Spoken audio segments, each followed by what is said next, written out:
What is a non-league? Why do people love non-league? And what we can learn from the non-league? That's nasty.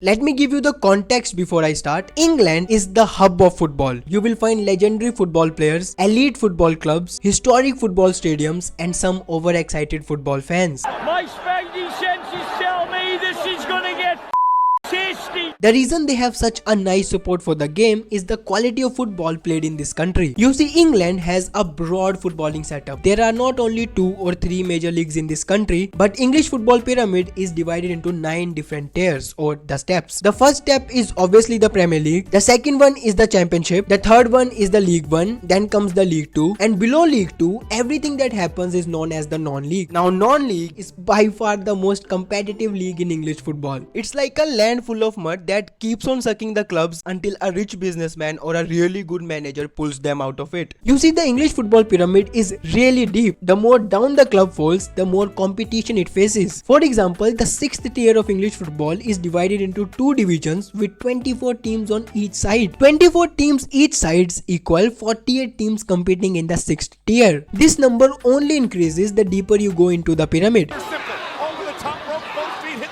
Over 40,000 clubs compete in the non-league system. Although most of these clubs are semi-professional, which means that players are doing other jobs as well, and most of them are just playing for the love of the game. They aren't professional. In fact, some don't even look professional, but they are entertaining.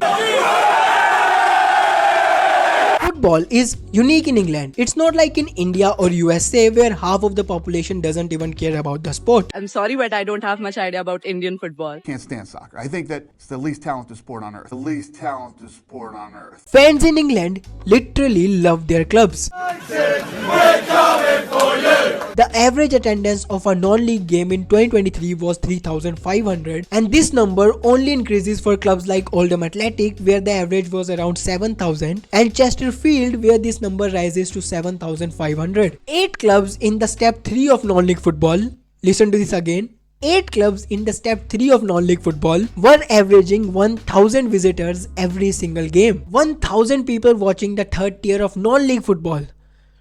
They have way too much time. One of the reasons why non-league football attracts so much audience is the sense of belonging. You see, almost every region in this country has its own football club. For example, this is Greater Manchester. Greater Manchester is big. There are 2 elite clubs in this region, Manchester United and Manchester City. Now, because they got Manchester in their names, it is obvious that half of the fans would be supporting one side of Manchester and half would be supporting the other side.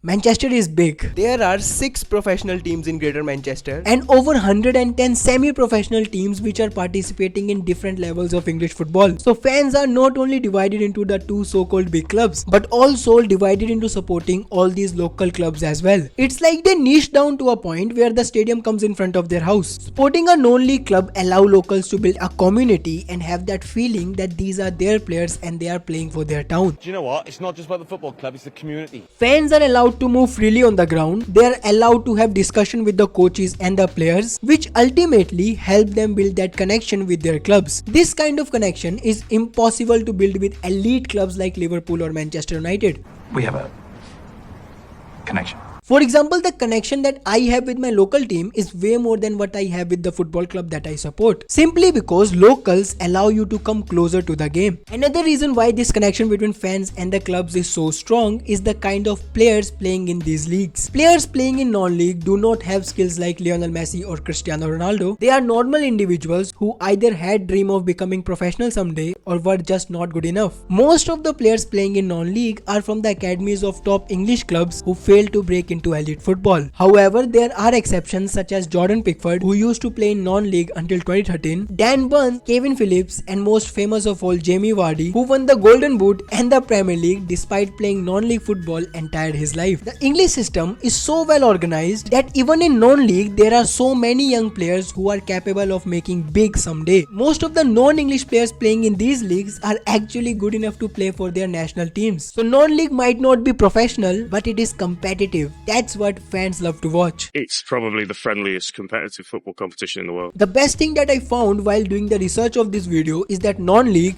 belongs to everyone. What I mean is that the ticket prices of non-league games are so low that the fans who cannot afford tickets to the Premier League games can easily enjoy football at the non-league, which kind of explain the rise in popularity of non-league football. You see, the non-league is the base of English football. The stronger it gets, the better English football becomes. Most of the credit goes to English FA for setting up such a good system where so many clubs can play football at the same time. Every game has a meaning, irrespective of the fact that 10th tier club might never make into the Premier League, but at least they are playing for something. Clubs like Wrexham and Luton Town are the examples how far these clubs can go if right management takes over. Wrexham, for example, were playing non-league football before Deadpool, as we call him, alongside Rob McElhenney bought the club. Thanks to their investments and crazy star power, Wrexham attracted sponsors and new fans, which ultimately helped them win the National League last season. You see, below the 4th tier of English football, there are no financial constraints, which means it's on the management of the club how much they are actually willing to spend. So thanks to the investments of their owners, Wrexham are playing in the 4th tier of English football. What Rob and Ryan have done for us is just unbelievable. However, not every club in non-league has a superhero as their owner, as some of the clubs are even going bankrupt. Now technically clubs are not bankrupt as their owners do have money, but the problem here is that the owners are not interested in spending that money on their clubs. As a result, clubs struggle financially and keeps falling down. Get out of our club is the very clear message. One of the examples of bad management is Oldham Athletic. In 2022, Oldham Athletic became the first Premier League club to ever fall into the non-league after struggling for years.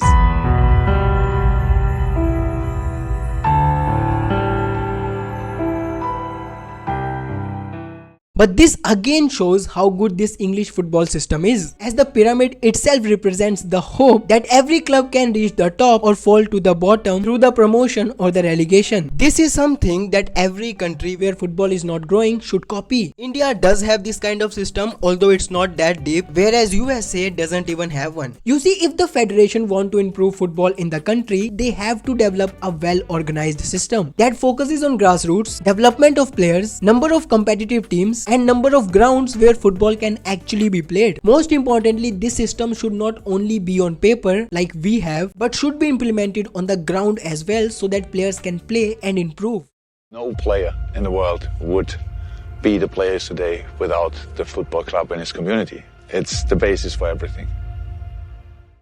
So these were the reasons why I think English non-league is so good, although I agree with the fact that it's not perfect, but it's still better than most of the countries. But do let me know your thoughts in the comments and I will see you in the next one. It's over. Go home.